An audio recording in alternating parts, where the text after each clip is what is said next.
1 Corinthians chapter 2. Proclaiming Christ crucified. And I, when I came to you, brothers, did not come proclaiming to you the testimony of God with lofty speech or wisdom, for I decided to know nothing among you except Jesus Christ and Him crucified. And I was with you in weakness and in fear and much trembling.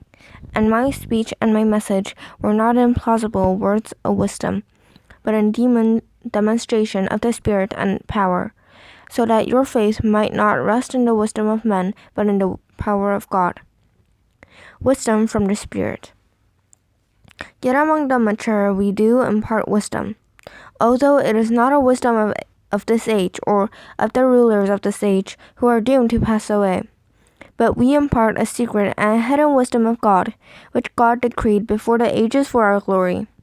None of the rulers of this age understood this, for if they had, they would not have crucified the Lord of glory.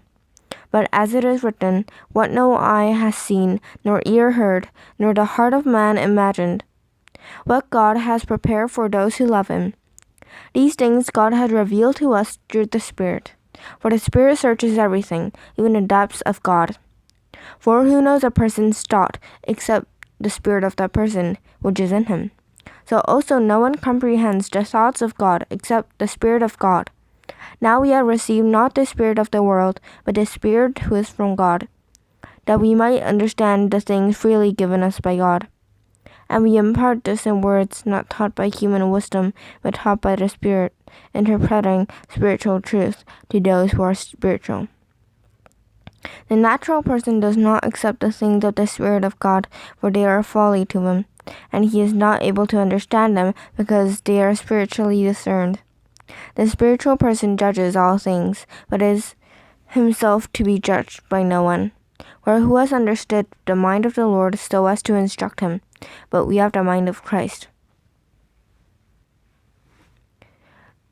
1 Corinthians chapter 3. Divisions in the church. But I, brothers, cannot address you as spiritual people, but as people of the flesh, as infants in Christ. I fed you with milk, not solid food, for you are not ready for it. And even now you are not yet ready, for you are still of the flesh. For while there is jealousy and strife among you, are you not of the flesh and behaving only in a human way? For when one says, I follow Paul, and another, I follow Apollos, are you not being merely human? What then is Apollos? What is Paul? Servants through whom you believed, as the Lord assigned to each. I planted, Apollos watered, but God gave the growth. So neither he who plants nor he who waters is anything, but only God who gives the growth. He who plants and he waters are one, and each will receive his wages according to his labor. For we are God's fellow workers. You are God's field, God's building. According to the grace of God given to me, like a skilled master builder, I laid a foundation, and someone else is building upon it. Let each one take care how he builds up upon it. For no one can lay a foundation other than that which is laid, which is Jesus Christ. Now if anyone builds on the foundation with gold, silver, precious stones, wood, hay, straw, each one's work will become manifest. For the day will disclose it, because it will be revealed by fire, and the fire will test what sort of work each one has done. If the work that anyone has built on the foundation survives, he will receive a reward. If anyone's work is burned up, he will suffer loss, though he himself will be saved, but only as through fire. Do you not know what you are God's temple, and that God's Spirit dwells in you? If anyone destroys God's temple, God will destroy him. For God's temple is holy, and you are that temple.